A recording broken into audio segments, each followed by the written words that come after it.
కాబట్టి చామరీ మృగాలు పరిగెత్తలేకపోయాయి. వాటికి పెద్ద తోక వెంట్రుకలతోటి.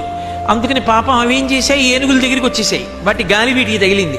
చూడండి అమ్మాయి బాబోయ్ వాటి గాలి తగిలేస్తోందంటారంటే వచ్చేసాయి దగ్గరికి. ఏం చేస్తాయి మరి?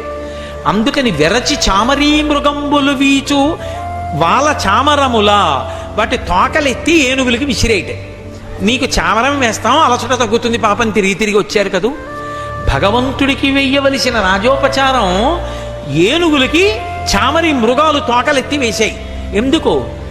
భయద పరిహేల విహరించు భద్రకరుల గాలి సోకిన మాత్రాన జాలినుంది.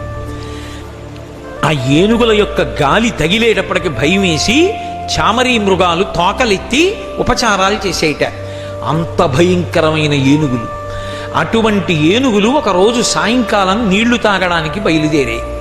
అన్ని ఏనుగులు బయలుదేరాయి. అవి వెళ్ళేటప్పుడు వాటికి ఒక చమత్కారం ఉంటుంది. ఏనుక్కి నీటి మించి వస్తున్న గాలిని పసిగడుతుంది. అది గాలి ఎట్నుంచి వస్తోంది అన్నది చూస్తుంది. చల్లటి గాలి ఎటొస్తోందో గ్రహిస్తుంది.